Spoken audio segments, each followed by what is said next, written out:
just as we can apply these 5 components to the first precept, then in the same way we can apply them to the other precepts as well. For example, if you think about stealing, then first of all, the object must really not belong to you, okay? Secondly, you must know the object really doesn't belong to you. It's not like you pick up the Dhammakaya shirt and you thought it was yours, but in fact it was someone else's. It's only when you later you find it's got someone else's name written on it. You must know that it's not belonging to you.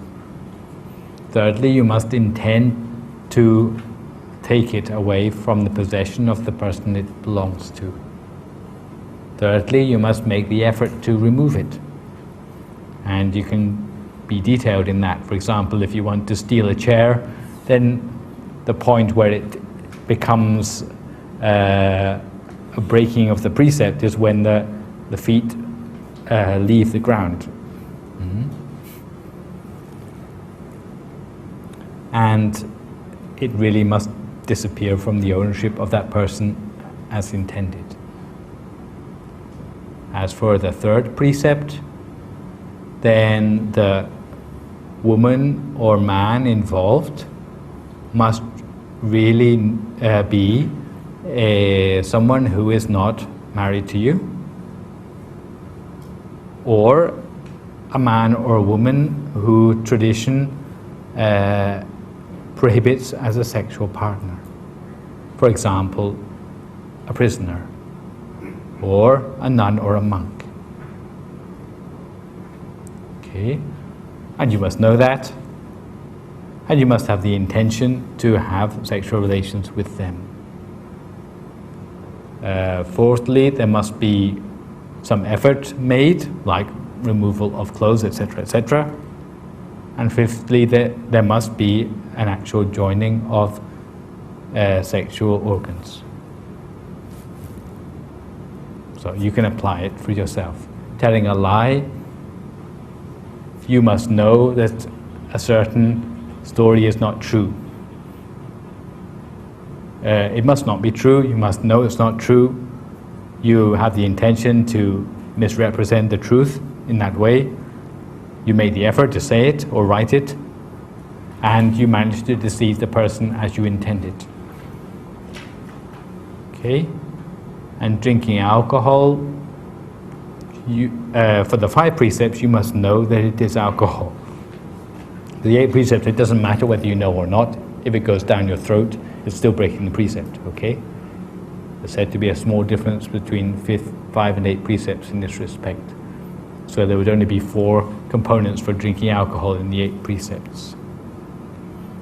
You get the idea? Yeah.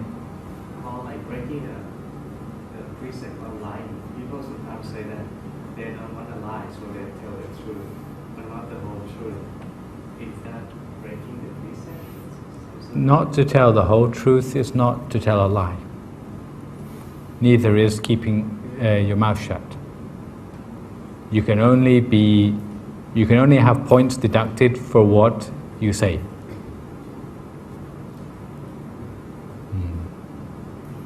But if a person asks for an answer which is where the meaning is changed by a response which is not verbal, like if they say, if it's true then say something, and you know it's not true and you still don't say something, then that would be considered a lie. But normally when we know that you have to be careful about what you say, then we maybe will say only as much as is beneficial. There's a lot more about the things we say apart from telling lies, apart from something being true or not. But in order to keep within the limits of the precepts, normally it comes down to not saying more than is true. Okay. In fact, you don't need to keep the precepts in order to be a moral person.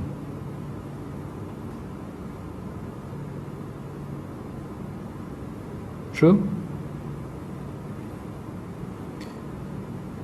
To give an example, there are many people who are Christians, and because of the certain disciplines which Christians keep, which coincide with the precepts, they may go through life without ever having broken the precepts, even though they didn't bother keeping them in the first place. Or some people may instinctually know what is right or wrong, and because of that they might not break the precepts. So by luck or by common sense, a person might be able to lead a moral life. True? Of course it's not quite so easy, of course it's a little bit more risky, but there are many examples of this happening. And even in my own travels from country to country, some countries where culturally they are very controlled, for example Islamic countries, often they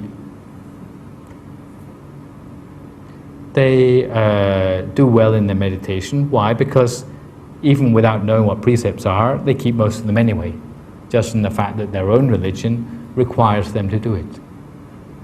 So there's a degree of social control. In fact, there are three ways of maintaining morality. And the first, one which I've just mentioned, is what's called situational avoidance. It's in your notes. And some people, simply by the fact they have a conscience, avoid certain behaviors which may coincide with the precepts. For example, there's a story in the scriptures about a family where the mother is ill. And in the family there were two sons. And the older son said to the younger son, "I've heard that fresh rabbit blood could help our mother overcome this skin disease which she is dying of." So the younger son says, "Okay, I'll go out and catch a rabbit, then we can use its fresh blood to rub on the mother's wounds, and in that way she can get better." So the younger son, he went out and eventually he managed to trap a rabbit. But when he saw the little beady eyes of the rabbit blinking at him, suddenly he thought to himself, "This can't be right. I'm not even sure that if we sacrifice the life of this poor rabbit, that the mother will get better as a result of it." So thinking that, he let the rabbit go and made the wish, "Through the power of my compassion on this occasion, may my mother be able to get well." And when he went back to see his mother, he got shouted at by his elder brother, said, "Oh, you ungrateful boy, you haven't done what we asked, even for our mother you cannot do this much." But then they looked at the mother's wounds, and it turned out that she had got better as a result of the act of truth which the boy had made. So this is an example of a person managing to lead a moral life even without taking the precepts in advance. It's called situational avoidance. It's for the sort of people who are able to be a teacher to themselves. But normally it must be said that if a person takes the precepts in an official sort of way, it helps that person to be more aware of the sort of discipline which they're trying to keep. So it is a risky way of keeping to morality. The second sort is what we call planned avoidance. So when a person keeps the precepts, they take the precepts from the monk with the words Mayam Bante Visung Visung Rakanathaya. When they take the precepts in this way and they are given the precepts by a monk, then they usually try to make more of an effort to keep those precepts intact. And this is what we call samadhana, or taking the precepts in advance. There's another account in the scriptures of a forest man who one morning had exceptionally met up with an enlightened monk. And he knew that this monk was very eminent, and he asked the monk to give him the 5 precepts.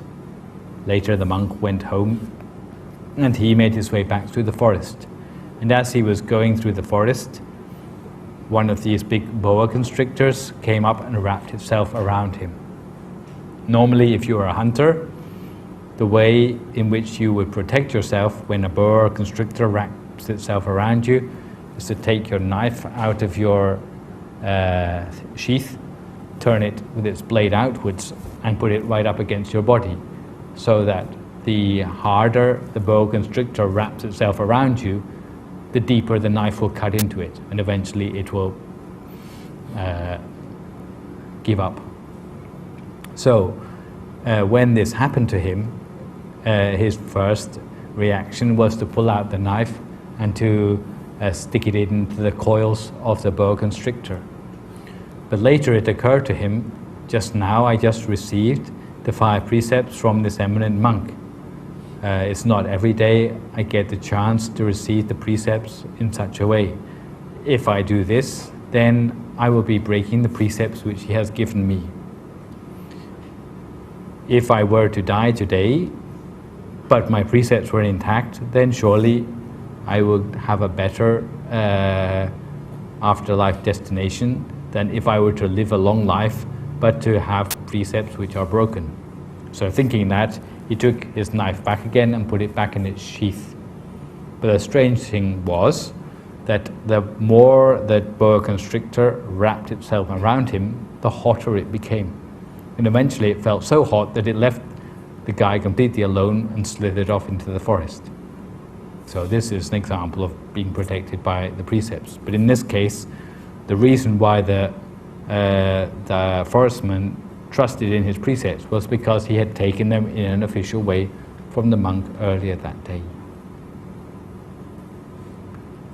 Last but not least comes the way of morality of those who have a very high mental attainment.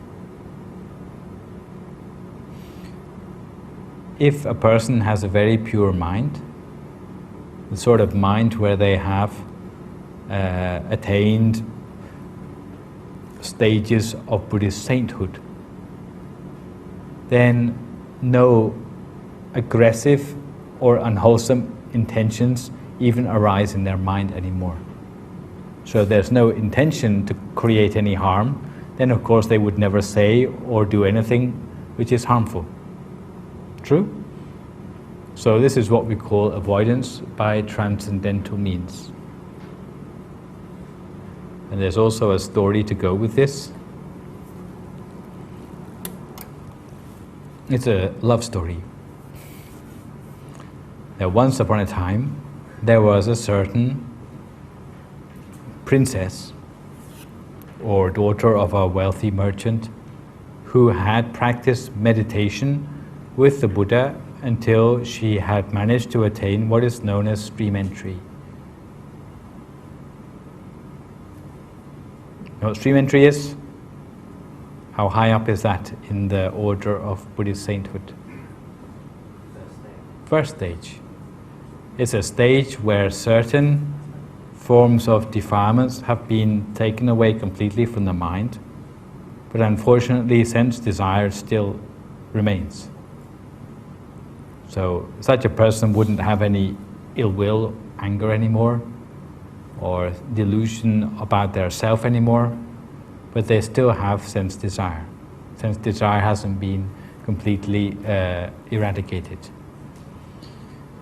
And because she was leading a cosseted lifestyle, supposedly in a 7-story tower, one day she saw a hunter who had been captured as a criminal being escorted down the road for his execution. And as she looked out of her window, she fell in love with this guy. So she thought to herself, I will use my influence to save this man's life. and she bribed the guards to take some other prisoner who didn't matter and execute him instead, and sneak this guy out so that she could elope with him. Okay? So she gave up her life as a millionaire's daughter or as a princess and went to live in the forest with this guy. And the guy went back to his usual profession, which was hunting. And each day before her husband went to work, she would be the one to lay out all the knives and bow and arrow, etc., and traps on the table for her husband to go off to work in a convenient way. And the husband would go out and he would capture a whole lot of animals and bring them back. So did she kill animals? But she laid out all the weapons for him to do his duty, right? And eventually they had 7 sons and 7 daughters. And one day, as the Buddha was meditating early in the morning, he saw that he could be of great service to this family. So the Buddha went to the forest where he knew he would meet up with the hunter. And the hunter was very irritated that day because he couldn't capture any animals in his traps as he usually could. And when he found out the reason was that this monk, he didn't know who this monk was, he thought this must be the cause of the fact I cannot capture any animals today. So when he saw the Buddha, he immediately put an arrow in his bow and aimed it at the Buddha, who was sitting peacefully under a tree meditating. But try as he might, he could not move from the spot and he could not release the arrow. So he's stuck there. Eventually all his 7 sons came and they tried the same thing. And they couldn't manage to shoot the Buddha and they couldn't manage to move. Eventually when none of them came home, then the wife and all the daughters came out. And when the wife saw her husband and sons supposedly trying to shoot at the Buddha, she said, "Leave him alone, he's my father." And only then did they realize that this monk was of no harm to them. And the Buddha was able to preach to them, and the woman was able to become completely enlightened. The others were able to get some level of attainment. But later, the monks in the temple were having their normal gossip, having a discussion of the Dhamma, and they asked the Buddha, how can this be?